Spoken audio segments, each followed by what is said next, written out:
Today, we're going to dive into the story of the Radium Girls. We're talking about a group of young women back in the 1920s who landed what seemed like an absolute dream job, painting watch dials with this magical, glowing substance.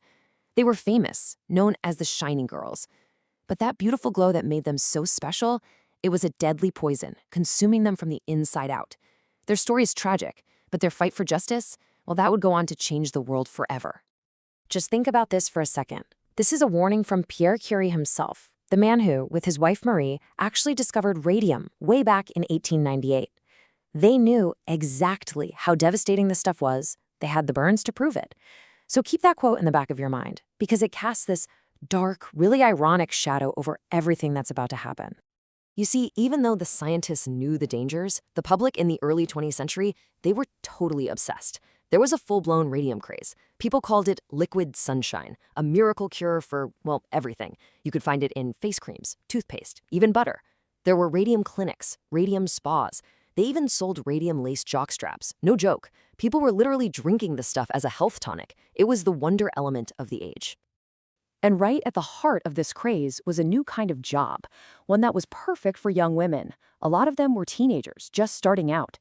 They were offered what sounded like the job of a lifetime, painting watch dials for the United States Radium Corporation, a job that was truly way too good to be true. The pay? It was incredible. A dial painter could make around $20 a week. Now, that might not sound like a lot, but it was more than 3 times what most factory workers were making. This job put these young women in the top 5% of female wage earners in the whole country. This wasn't just a paycheck. For these girls, this was freedom. This was independence. And there was this other perk, a kind of magical one. The fine, glowing dust from the paint, it got on everything. It settled in their hair, on their clothes, on their skin. So when they walked home from work at night, they would literally glow in the dark. They loved it. They proudly called themselves the Shining Girls, with absolutely no idea that this beautiful glow was the first sign of a poison taking hold. But that dream job was about to become an absolute nightmare. And it all came down to one specific technique they were taught to use, and the company's total, blatant disregard for their well-being. This was the routine they were taught. To get a perfect, fine point on their tiny paintbrushes, they were told to lip point, to actually put the brush between their lips and shape it with their mouths. So it was lip, dip, paint. Over and over again, hundreds of times a day. And with every single watch face, they were swallowing a small dose of a deadly poison. And this is where it just becomes infuriating. You want to talk about negligence? The male scientists in the labs, the ones handling the pure radium, they got lead-lined aprons and special forceps to protect themselves. The dial painters, who were literally eating the stuff, they got nothing. The company just said, oh, the amount of radium in the paint is too small to be dangerous. The thing is, they knew. The company's founder, the man who actually invented the paint, Dr. Sabin von Sachaki, he knew the danger. He visited the studio one day, saw the women lip pointing, and told them flat out, do not do that. You will get sick. And for a little while, they listened, but their supervisors, who paid them for each watch they finished, pushed them right back to using the faster method to keep the numbers up. By the early 1920s, only a few years after the factories opened, the women started getting sick. It started with things you might brush off. A toothache that wouldn't go away, sores in their mouths, aches and pains in their bones. But it didn't take long for it to become something truly terrifying, something unrecognizable. Dentists were completely stumped. They started seeing this condition they had never encountered before, and it got a name, radium jaw. The science behind it is it's horrifying. The human body mistakes radium for calcium. So that poison they were swallowing was going straight into their bones. And once it was there, it just sat, constantly emitting destructive alpha radiation, literally riddling their skeletons with holes from the inside. The numbers are just staggering. By 1924, around 50 women were sick, and a dozen were already dead. And these were horrible deaths. One woman died when a sore in her mouth ate its way through to her jugular vein.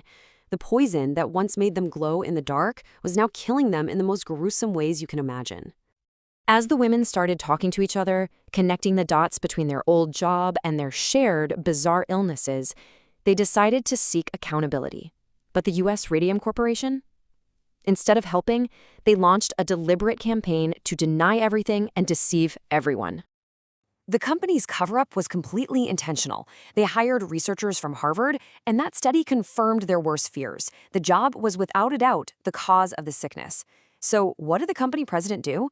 He submitted a fake version of the report to the Department of Labor, a version that changed all the conclusions. Luckily, a colleague found out about the deception and helped get the real findings published. But even with the truth out there, the fight was really just getting started.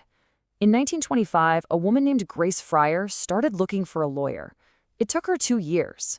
Nobody wanted to go up against a huge corporation like US Radium, especially since there was a 2-year statute of limitations that had already passed. Finally, a young lawyer, Raymond Barry, took the case. The press nicknamed the 5 women the Radium Girls, and as their story spread, public sympathy grew, and the company was finally forced to respond.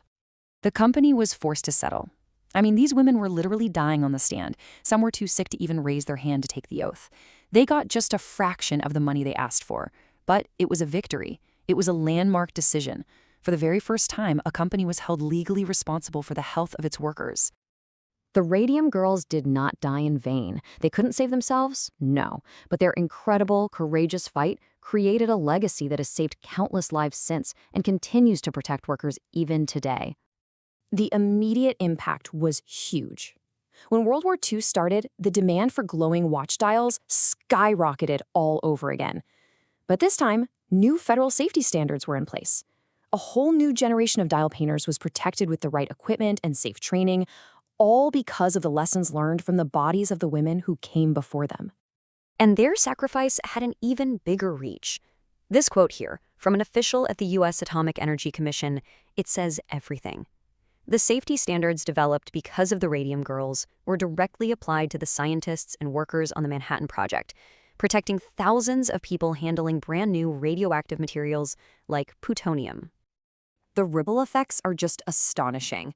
Their bodies literally became a reservoir of scientific information, teaching us so much about radiation.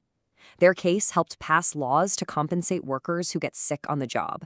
It even influenced the treaty that banned above-ground atomic bomb tests.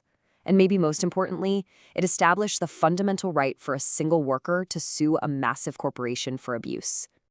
In the end, the story of the Radium Girls is an absolute tragedy, a story of corporate greed at its worst.